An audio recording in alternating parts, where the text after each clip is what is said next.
from Samarth Academy. Today I am making the video regarding the topic of aggregate demand, that is the topic of class 12 economics. Macroeconomics का topic है aggregate demand. तो aggregate demand अगर हम start करें तो पहले तो हम समझे डिमांड क्या है। डिमांड जो होता है वो factor that is from the consumer side, और सप्लाई वो फैक्टर है जो होता है प्रोड्यूसर की तरफ से। तो एग्रीगेट डिमांड क्या है? एग्रीगेट डिमांड जो है सम total of all the demand from the people who are willing to buy goods and services during the year in an economy, उसे हम कहेंगे पर्टिकुलर ईयर जो होगा वो उस ईयर की एग्रीगेट डिमांड होगी। अगर हम देखें एग्रीगेट डिमांड, हमने पढ़ा है स्टार्टिंग में कि हमारी एग्रीगेट डिमांड जो होती है बेसिकली हमारी इकोनॉमी में जो 4 टाइप्स की इकोनॉमी है, जहाँ पे ओपन इकोनॉमी और क्लोज इकोनॉमी लेते हैं। अगर ओपन इकोनॉमी में हमारा आता है house holds and firms and government and foreign market, ये चारों मिलकर हमारी जो है वो हमारी ओपन मार्केट इकोनॉमी बताती है। पर क्लोज इकोनॉमी क्या है? जहां पे हम सिर्फ टू सेक्टर्स लेते हैं, that is house hold and firm. तो इस चैप्टर में जो है अगर हम देखें एग्रीगेट डिमांड में क्या है, कंजम्पशन किसकी? ह्यूमन बींग्स की।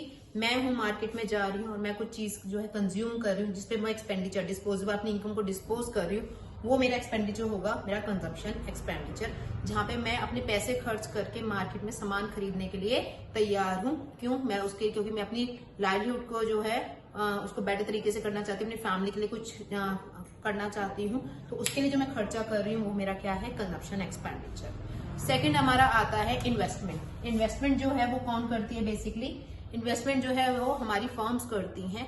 क्यों? क्योंकि उनका मेन मोटिव होता है मार्केट में जो है पैसा लगाना, उससे जो है प्रॉफिट अर्न करना। तो अगर हम बोले हमारी 4 सेक्टर्स अगर आते हैं, तो अगर मैं बोलूं कंजम्पशन कौन कर रहा है? हमारा हाउस होल्ड। हमारी इन्वेस्टमेंट कौन कर रहा है? हमारी फर्म्स। और हमारा जो है गवर्नमेंट एक्सपेंडिचर, अगर मैं बोलूं कि गवर्नमेंट का जो एक्सपेंडिचर होता है, जिसे गवर्नमेंट कहाँ पे एक्सपेंडिचर करती है? गवर्नमेंट एक्सपेंडिचर करती है ब्रिजेस बनाने में, रोड्स बनाने में, फ्लाईओवर्स बनाने में, जहां पे सरकार खर्चा करती है, वो भी क्या है? एग्रीगेट डिमांड का पार्ट आता है। और फोर्थ हमारा आता है net exports. Net exports means export minus import, जो हमारा फॉरेन मार्केट में आता है। तो ये 4 चीजें मिलकर जो है हमारा, ये 4 चीजें जो है वो मिलकर हमारी क्या बनाती है? Aggregate demand. तो ये हमारा 4 सेक्टर्स ऑफ इकोनॉमी की जो सम टोटल है डिमांड, उसे हम एग्रीगेट डिमांड कहते हैं। पर इस चैप्टर में जो है आपका सेक्टर 7 जो मैक्रो का है, उसमें जो है हम 2 इकोनॉमीज ले रहे हैं। जो क्लोज इकोनॉमी है that is only house hold and firm. तो उसके बारे में अगर हम रीड करें तो हमारा सिर्फ क्या रह जाएगा? Aggregate demand is equal to sum total of consumption plus investment. अब हम बात करते हैं इन्वेस्टमेंट क्या होती है और कंजम्पशन क्या होती है। Consumption means that the person is taking the money, the goods and services for a particular income, तो वो उसकी कंजम्पशन होती है। और इन्वेस्टमेंट जो फर्म करता है मार्केट में और प्रॉफिट, उसे हम क्या बोलेंगे? हमारा इन्वेस्टमेंट। तो कहा जाता है कि अगर मैं बोलूं कि मेरा कंजम्पशन है, अगर मैं बोलूं इन्वेस्टमेंट कौन सी होती है, इन्वेस्टमेंट हमारी 2 टाइप्स की होती है, एक इंड्यूस्ड और एक हमारी ऑटोनोमस।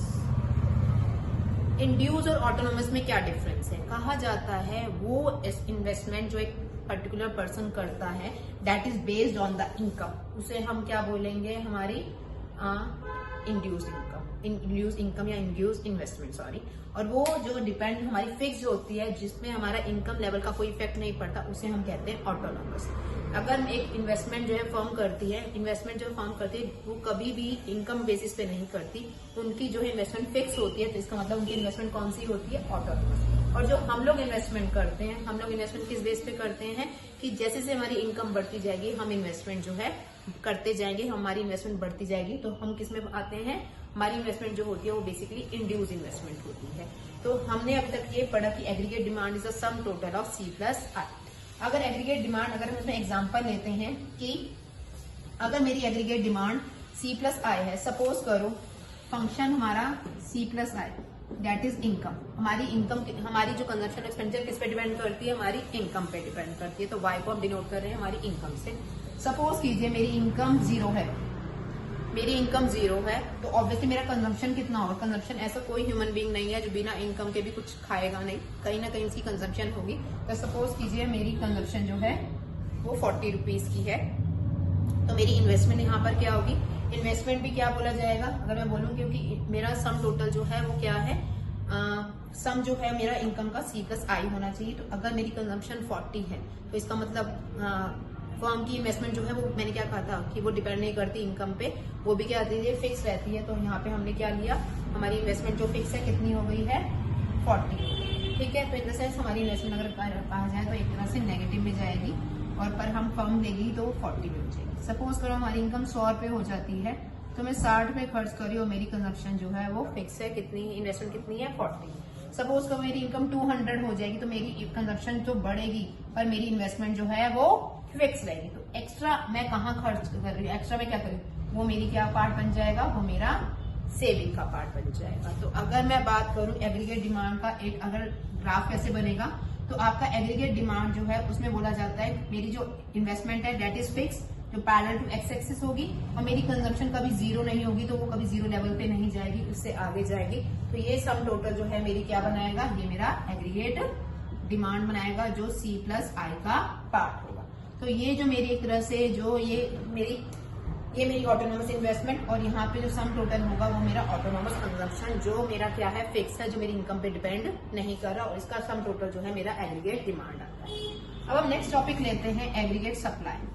एग्रीगेट सप्लाई का मतलब क्या है, सेम जैसे एग्रीगेट डिमांड हाउस होल्ड्स करते हैं तो एग्रीगेट सप्लाई जो है फर्म्स करती हैं, that they are willing to produce during the particular year in an economy, जो मार्केट में सेल करने के लिए तैयार हैं और जो है उनका एक एक्सपेक्टेशन है कि वो इतना मार्केट में इस साल बेच देंगे, तो वो क्या है उनकी एग्रीगेट सप्लाई। तो एग्रीगेट सप्लाई में हमारा आई की जगह क्या आ जाएगा C प्लस एस, वेयर जितना मेरा कंजम्पशन है वो हम कंज्यूम करेंगे, रिमेनिंग जो होगी वो मेरी सेविंग्स होगी।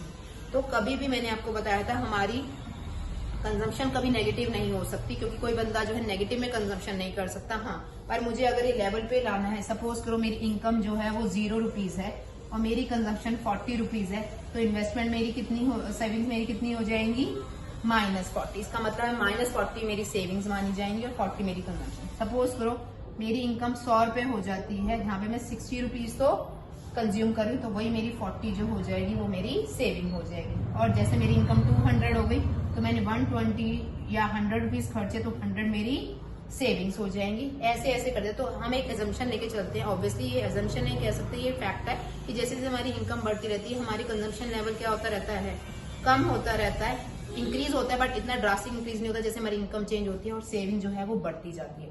तो सेविंग्स आप देखिए, सेविंग 3 टाइप्स में आ जाएगी, नेगेटिव भी हो सकती है, सेविंग मेरी 0 भी हो सकती है, और सेविंग मेरी जो है वो पॉजिटिव भी हो सकती है। अगर मैं बोलूं कि मैं 100 रुपए 50 रुपए ही अर्न कर रही हूँ और 50 रुपए की कंजम्पशन कर रही हूँ, तो उस टाइम पे सेविंग मेरी 0 हो जाएगी। तो इसका मतलब क्या है, सेविंग मेरी नेगेटिव भी चल सकता है, सेविंग मेरी पॉजिटिव भी हो सकती है, और सेविंग मेरी 0 से, पर कंजम्पशन मेरी कभी नेगेटिव नहीं हो सकती। जैसे जैसे इनकम बढ़ती जाएगी कंजम्पशन लेवल जो है वो मेरा बढ़ता जाएगा, पर इतना ड्रास्टिक इंक्रीज नहीं होगा जितना ज्यादा मेरा इनकम लेवल जो है बढ़ेगा। इसलिए रिच पीपल जो होते हैं उनमें कंजम्पशन क्या होती है, कम होती है और सेविंग ज्यादा होती है, और पुअर पीपल जो होते हैं उनमें सेविंग कम होती है और कंजम्पशन ज्यादा होती है, क्योंकि उनकी इनकम जो होती है वो कम होती है। तो अगर मुझे इसका ग्राफ बनाना है, अगर मेरे को अपना एग्रीगेट सप्लाई का ग्राफ बनाना है, तो वही अगर हम करेंगे, ये मेरा ग्राफ है जहां में मेरी कंजम्पशन जो है मैंने कहा था कभी 0 से नहीं होगी, सेविंग मेरी जो है नेगेटिव से शुरू होकर इक्वल जाएगी और मेरी इंक्रीज होगी। तो ये जो पार्ट होगा मेरा वो उसे हम डिस सेविंग कहेंगे। डिस सेविंग यहाँ पे मेरा इक्विलिब्रियम है, जहाँ पे मेरा C जो है वो S के इक्वल है, कि जितना मैं कंज्यूम कर रही हूँ उतने ही मैं सेव कर रही हूँ। और ये पार्ट जो होगा मेरा सेविंग है, कि जो मेरी इनकम है उसमें से कंजम्पशन मेरी कम है, सेविंग मेरी ज्यादा है। सपोज ये वही पार्ट था जहां में मेरी इनकम 0 थी तो 40 कंजम्पशन थी, तो -40 मेरी सेविंग थी। ये वो पार्ट है जहां पे वही चल रहा है कि सेविंग मेरी नेगेटिव में आ रही है। यहाँ पे मेरा वो पार्ट है जितनी मेरी इनकम है वही मेरी कंजम्पशन है, और ये वो पार्ट है जितनी मेरी इनकम बढ़ती जा रही है, कंजम्पशन लेवल कम होता जा रहा है और सेविंग लेवल जो है बढ़ता जाता है। तो हमने ये एजम्पशन देखी, कंजम्पशन हमारी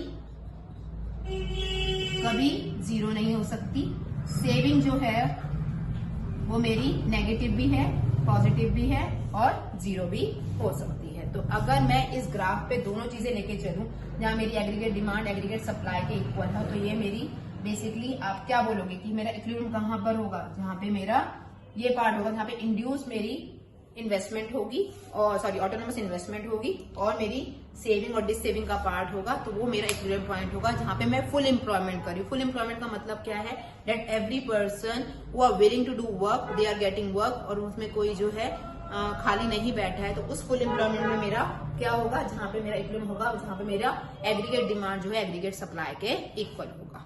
अब हमारा नेक्स्ट टॉपिक आता है कि हमारा एपीसी क्या होता है, एमपीसी क्या होता है। अभी हमने पढ़ा था एवरेज और मार्जिनल।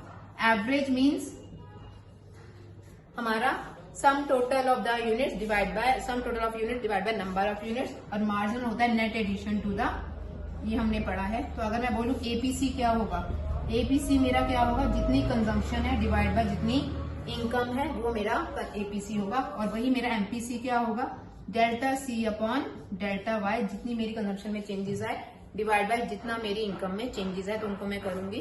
तो अगर हम देखें तो मेरा एपीसी जो है उसकी रेंज कहाँ रहेगी, एमपीसी की रेंज कहाँ रहेगी। अगर हम बोले एपीसी की रेंज जो है, मैंने क्या कहा था आपका नेगेटिव, इन द सेंस कि चेंज आपका, क्योंकि फर्स्ट में क्या है आपकी एपी या कंजम्पशन कभी नेगेटिव नहीं हो सकती, तो हम कहेंगे जो रेंज होगी वो हमारी 0 से 1 के बीच में होगी, कि आपकी एपीसी बढ़ती जा रही है जैसे जैसे इनकम बढ़ती जा रही है, पर इतना ज्यादा, और धीरे धीरे वो आपकी कम होने लग जाएगी। एमपीसी अगर हम बोले तो एमपीसी हमारा क्या रेंज रहेगी, -1, अगर बोलेंगे वो पॉजिटिव ही रहेगी, वो भी नेगेटिव नहीं हो सकती। ऐसे अगर हम बोले हमारा नेक्स्ट ये आता है एपीसी, तो इधर हमने किया एमपीसी। ऐसे अगर हम यहाँ पे करें एपीएस और यहाँ पे हमारा एमपीएस, अगर आप देखो यहाँ पे एपीसी आपका कभी नेगेटिव नहीं हो सकता, पर सेविंग आपकी जो है मैंने कहा था नेगेटिव हो सकती है। तो एपीएस की रेंज जो है वो माइनस से लेकर हमारी प्लस तक जाएगी, क्योंकि इनकम जब 0 थी तो सेविंग हमारी नेगेटिव में थी। इनकम बढ़ती रही तो सारा खर्चा हम कंजम्पशन पे करते हैं, तब भी सेविंग हमारी नेगेटिव थी, और इनकम बाद में बढ़ी तो हमारी सेविंग भी बढ़ी। तो इसके कारण क्या है, मेरी रेंज जो है वो मेरी क्या हुई, नेगेटिव से पॉजिटिव हुई। पर एमपीएस भी में वही आया, चेंज जो आया पर वो मेरा पॉजिटिव ही आएगा, क्योंकि इनकम मेरी जो सेविंग जो है बढ़ती जा रही है।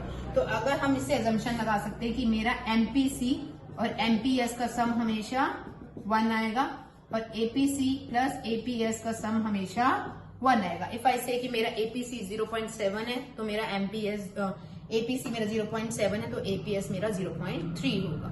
तो अभी जो मैंने आपको इसमें बताया है बेसिकली यही कंसेप्ट हैं, कि जिसमें अगर हम बोल सकते हैं कि मेरा एवरेज हमारा क्या होता है, मार्जिनल क्या होता है। जैसे अगर आपको टेबल आए, टेबल में आपको दे रखा है कि हमारा टोटल आपको आउटपुट, ये हमारी इनकम दे रखी है 0, फिर 100, 200, 300, कंजम्पशन हमें दे रखी है, यहाँ पे हमारी कंजम्पशन जो है वो 40, आप 0 इनकम पे आपकी 40 है, फिर आपकी 80 है, फिर आपकी 100 है और 120। तो मैं अगर इसमें बोलूँ कि एपीसी क्या है, तो एपीसी मेरा यहाँ पे निल होगा, यहाँ पे 80 डिवाइड बाय 8 कितना, 100 हो जाएगा 0.8, यहाँ पे मेरा कितना हो जाएगा 0.5, और यहाँ पे मेरा हो जाएगा 0.4। तो आप देखोगे एपीसी जो है मेरा कम होता जा रहा है, पर नेगेटिव नहीं हो रहा।